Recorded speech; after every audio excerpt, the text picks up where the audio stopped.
Welcome, and thank you for joining us for Viewpoints, a gathering place for a greater understanding through diverse stories and shared experiences. My name is Jennifer Chapman, and I'm the Regional Engagement Coordinator for Richmond Ballet, the State Ballet of Virginia. This series is brought to you by our series partner, Truist. Truist's purpose is to inspire and build better lives and communities through their commitment to diversity, equity, and inclusion, both internally and externally. They boldly believe in the power of what we can achieve together. To learn more, visit www.truist.com. Today's conversation, The Many Pathways to Ballet, will explore the varied experiences of what it was like for our guests entering the ballet world. Joining us today is Monica Ross. Welcome, Monica. Good morning. Monica has been with Richmond Ballet for 6 years as the evening part-time receptionist and as a School of Richmond Ballet parent. Her daughter, Lydia, has been dancing with Richmond Ballet for 12 years and has participated in Richmond Ballet's trainee program for 3 years in partnership with Virginia Commonwealth University. Jordan Glunt also joins us today. Hi, Jordan. Hi there. Jordan Glunt began her study of dance in her hometown of Powhatan, Virginia at the age of 4 and joined the School of Richmond Ballet at the age of 12. After graduating from VCU with a BFA in dance and choreography, she joined the Star Foster Dance Project in 2004 and retired from the stage in October 2018 after 14 years of performing. For the past 20 years, Jordan has held various roles at Richmond Ballet and is in her 3rd year as Minds in Motion director. And last but not least, Ira White. Welcome, Ira. Thanks for having me. Ira White, native to Richmond, Virginia, discovered his love for dance through Minds in Motion, Richmond Ballet's community engagement program for 4th grade students. Through the years, he rose through the ranks of the School of Richmond Ballet, including a year spent in our trainee program and 3 seasons in the second company. Ira is currently in his 6th year with the main company. Let's begin by describing some of your first experiences in the ballet world. What was surprising to you? Ira, why don't you start? Sure. So I started with Minds in Motion, as you said, 4th grade at Mary Montfort Elementary School, and that was my real first taste of dance as a whole. I'd done some small theater stuff with a church, and that was I guess a first taste of it, but dance as a whole was introduced through Minds in Motion. And through that program, I really understood, or something that was new to me was learning movement through my movement and understanding how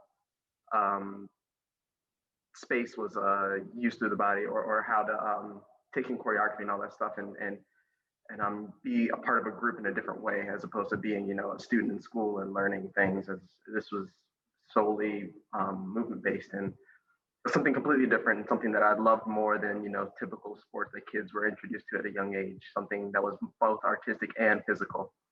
And it was something that I didn't know was a thing that you could take on to a career. It was something that my experience with dance before was just through TV and music videos and stuff like that. That was the only reference I had for any sort of dance as a career or anything like that. So knowing that there was a dance company in Richmond and that they did this program, that was a real shock to me. That was something that I never knew was a thing on my radar or anything like that. Jordan, what about you? What was surprising to you when you first entered the ballet world? How hard it was to do ballet. I started young. It was my mom who enrolled me in a local private dance studio at the age of 4, and we did ballet.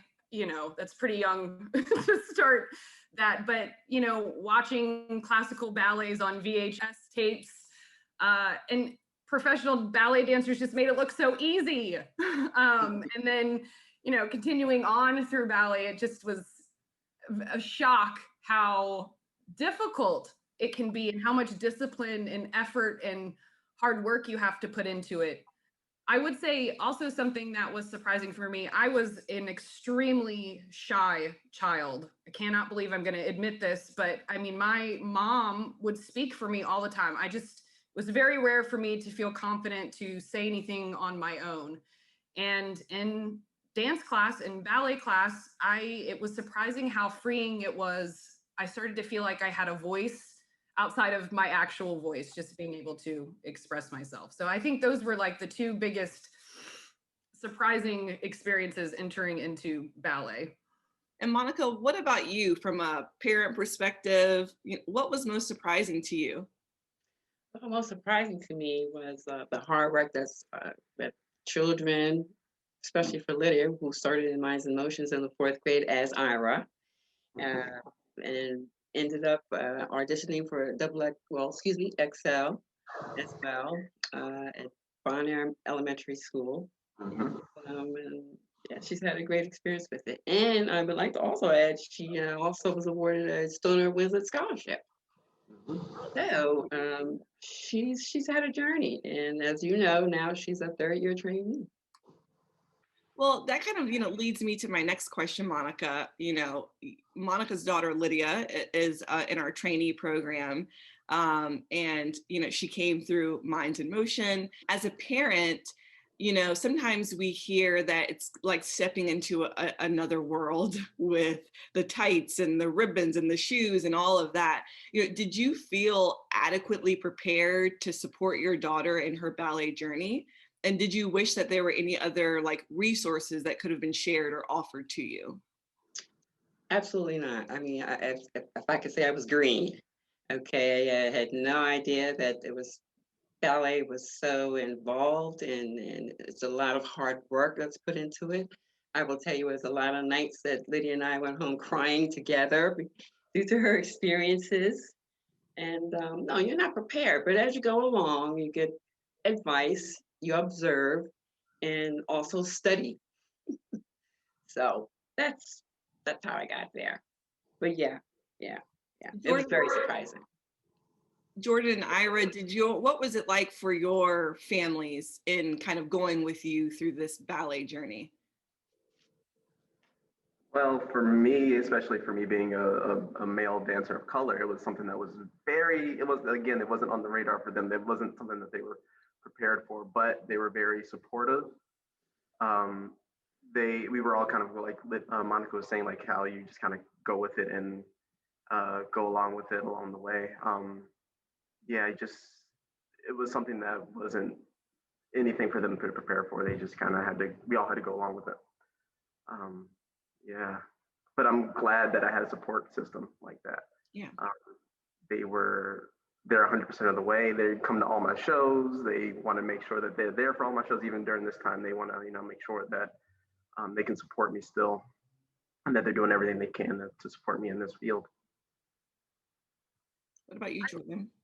I would say that I think the biggest thing for my family was so they were shocked by how often we needed to come to class. I mean, it went from 4 nights a week to 5 to then 6, days a week, that dancing and living out in Powhatan. And when my family decided that I could go to the School of Richmond Ballet and study, it was a 45-minute drive both ways for that. And transportation became an issue. Um, my mom spent a lot of time trying to connect with other families so that we could figure out, carpooling, because it was a lot on the family with, I'm one of 4 kids doing that. So I think the biggest thing was the commitment and the amount of classes that came with it. And then trying to figure out, how do you get there and make sure you're there on time and not missing classes, type of thing. Yeah, from a parent's point of view, it takes a lot of commitment, lots of commitment, and you really have to support your child, and her loving it encourage you more to really be committed and supportive, truly. Now, Monica, in a world of ballet, Ira mentioned, being a male dancer, but also a male dancer of color, it just kind of wasn't even on his family's radar. For you and Lydia, did you have any challenges that were specific to you being a woman of color, in a mostly white ballet world? Was that an issue that had to kind of go through with Lydia? Of course, of course. It's been a journey because initially, when she entered the school, she was really among the few of African American young females dancing at that time. She would be the only one, I believe, in her level dancing. And it was tough because there were, she had other students maybe not being acting positive towards her. And she also felt as though some of the instructors would pick on her all the time because they would always correct her. And I advised her that that's a good thing. They're paying attention. So they see something in you, so they want you to get it right. Right. Yes, there are instances, but there are ways to address them in a positive manner. Right. And I will also say a couple of times she had issues with her hair, with when it came to performances. And, I reached out to the instructor or the teacher, and they were great. They did not want Lydia to feel slighted in any way. And I commend them on that. Wonderful. Now, Jordan, you talked about, the time it took for your mom to work with other moms to carpool and just how difficult it was. And you had started dancing at the age of 4. So, as Minds in Motion teaching artists and kind of coming up through the ranks, and now you're the director, what were some of the challenges that you see from students in the community like Ira and Lydia, who came through Minds in Motion? They're 4th graders now, and now all of a sudden they want to be in ballet. What are some of the challenges that you're seeing from them and their families to enter into the ballet world? I mean, it's very much the same as what Monica and Ira just spoke about. Not seeing themselves represented in, the classrooms, or enough representation in the professional company, the ones that they're, looking up to, and transportation and things like that, just not feeling like ballet is accessible, that it's even an option for them. I mean, what's one of my favorite parts about Minds in Motion, just as a teaching artist and going in for class number 1 with 4th graders, is that because it's during the school day, entire classrooms participate. Everyone participates, no matter what. Even ones who are like, oh no, I'm not dancing, I'm not a dancer, I don't want to do this. But the beauty of the program is that it's opening them up to movement and dance in general in a fun and unique way that sometimes they don't even realize that they're dancing. And then they go, oh my gosh, I can do this. This is an option for me. So that initial start, we're already combating, preconceived ideas about ballet in general. We walk in and we're like, it's Minds in Motion. It is a program of Richmond Ballet, but it's not a ballet program. So already like those ideas of it's boring, it's just for girls, all of those things, that initial connection with the kids through the 4th grade program helps to, in my mind, I hope, combat those ideas. And, by the end of the school year, you have students who are like front row, living life. They have the confidence, they're proud, they get to feel the audience applaud their efforts and all the hard work. And for many of them, it sparks that like idea of, I can do this, I want to dance. How do I keep doing this? Which I think is key because, we have ballet, but there's also tons of different genres of dance too. And I feel like it all informs each other, and that everyone can dance. If they want to dance, there's different ways of dancing professionally, ballet, jazz, tap, all these different ways of performing. So just getting that spark and that confidence in a child to go, okay, this is fun. This is something that I want to do. Then it becomes, we need to help inform families and children of how to get to those classes. And again, it's working on the transportation piece. We're really lucky with having our professional company, coming to our Minds in Motion classes. So kids are getting that connection with a professional dancer. I do think it's important to try to do more of that. Just being able to have mentors who are professionals, who look like kids in the community, who can show them that it is a possibility, and that they had I'm very grateful for you, Ira, being able to speak from your experience in Minds in Motion and on, because it just really helps to show I can go. And same thing with Lydia. Monica, you are an amazing parent and example of that support for a child through things that can be difficult because, you know, ballet can be hard, as we've all talked about. So I think trying to show that there are ways in, that there are scholarships that are available, helping them find that pathway into ballet.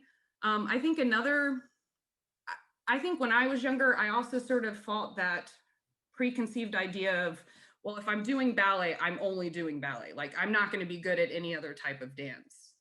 And I think that's another thing we sort of have to like make sure isn't, you know, the truth. You, just because you do ballet, you can also do other forms of dance too. And I think that's really important as well for students to know that take all of it, take any and all that you can. And if you find one that you love, you can, you know, keep going on that path.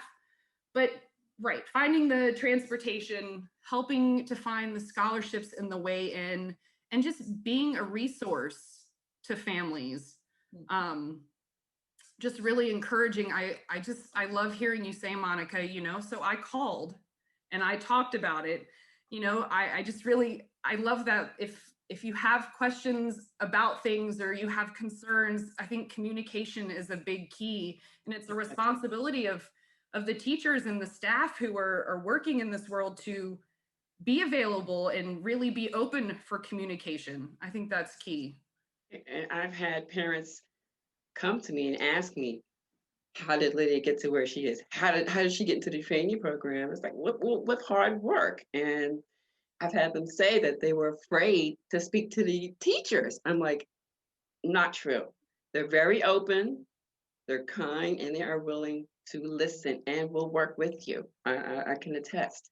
You just reach out, reach out. Yeah, I wanted to piggyback on what Jordan was talking about, how the company goes to the schools and gives a chance to give back and work with the children. And it's something that's refreshing to go back to see where it all started for me, and to see other children who are going through the same, you know, process of like not wanting to do it because of what they already preconceive of what they think dance is.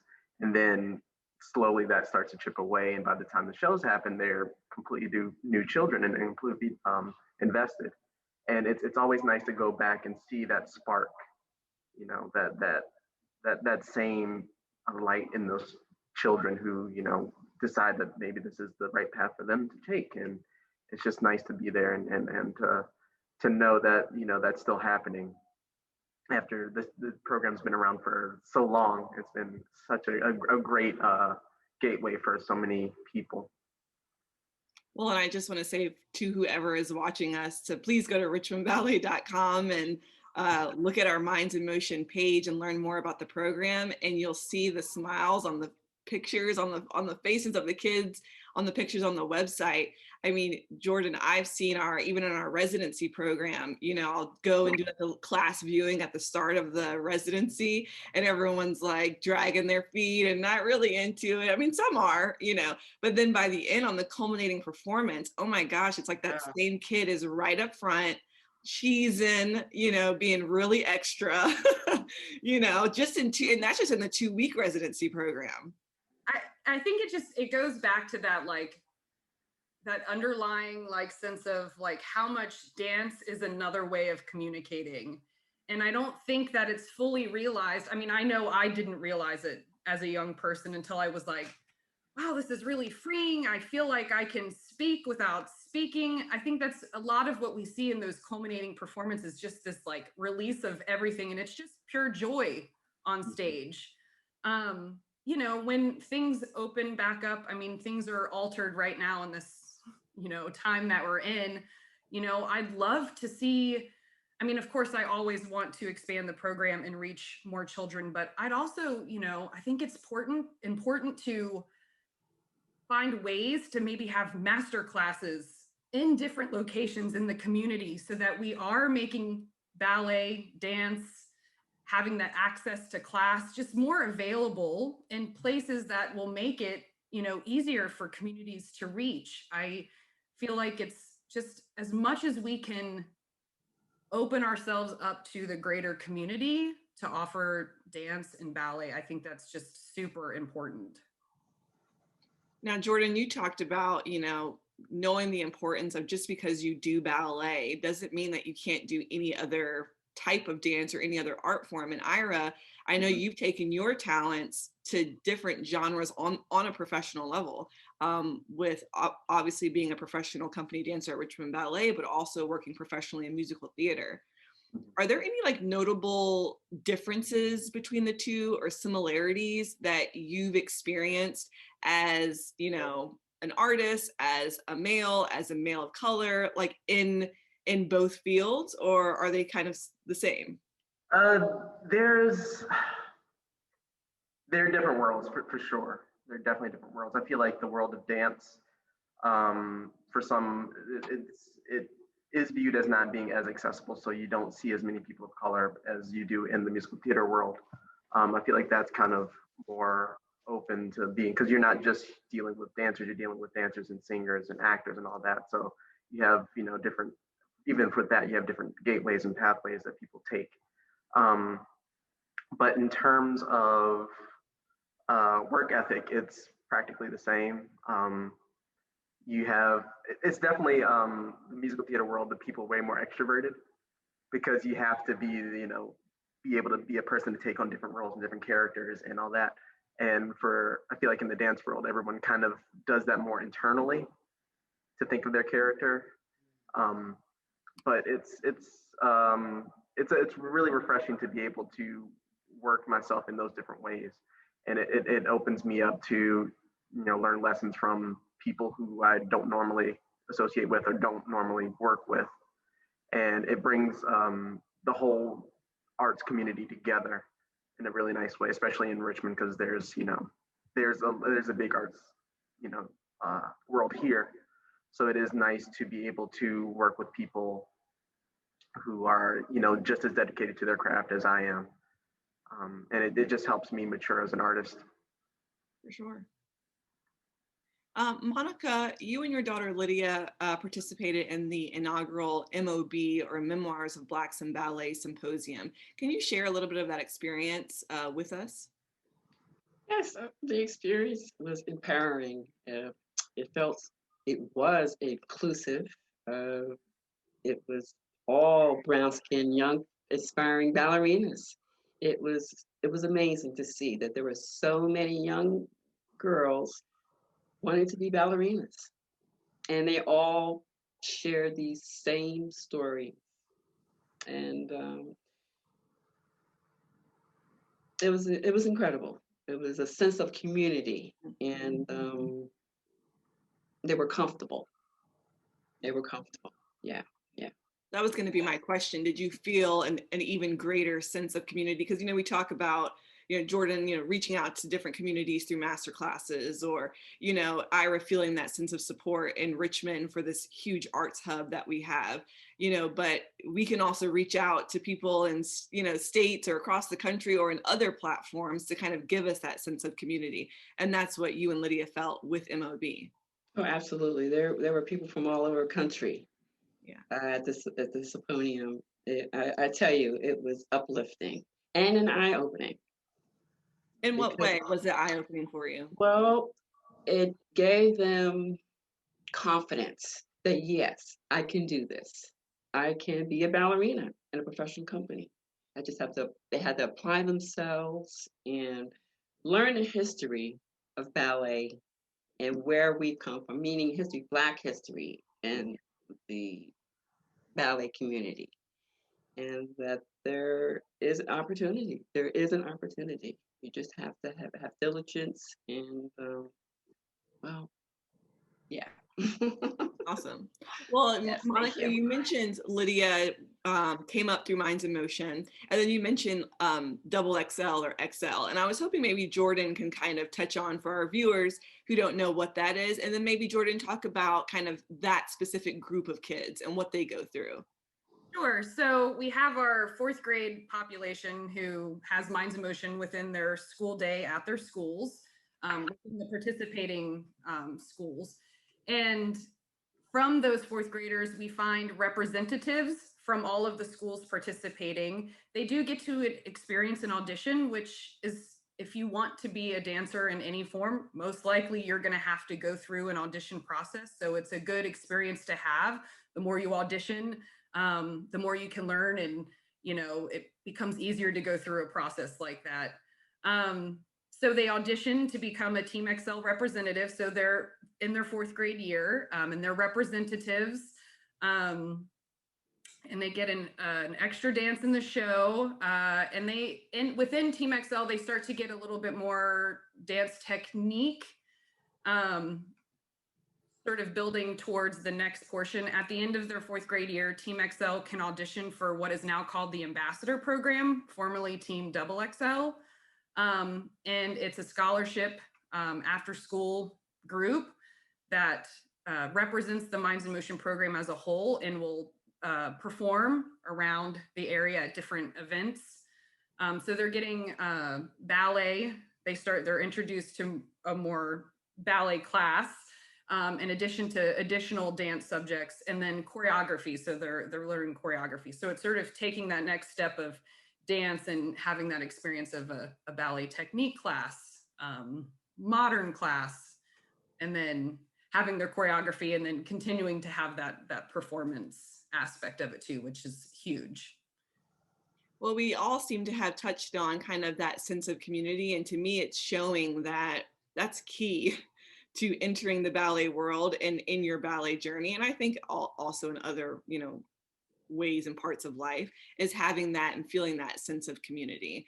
I want to kind of finish up our conversation on kind of asking, who did you look to for advice or inspiration during your dance journey, either as a dancer or as a parent, or now as a teacher or Minds in Motion director? And what advice would you give to people who are coming up underneath you that are going to go through the same experience that you went through? Jordan, I'll start with you. I think as a student, I definitely look to my peers, those friendships I started to create within my classes. But also, just since I was a student at Richmond Ballet and the professional company is in the same building and you have more access and ability to see them, they were definitely the inspiration, I think, that kept me going. I would say now, as the Minds in Motion director and teaching artist, I'm lucky to have the former directors still here with the ballet. So often I go to them for advice. And really, it's the kids that inspire me. They're my favorite part of my job.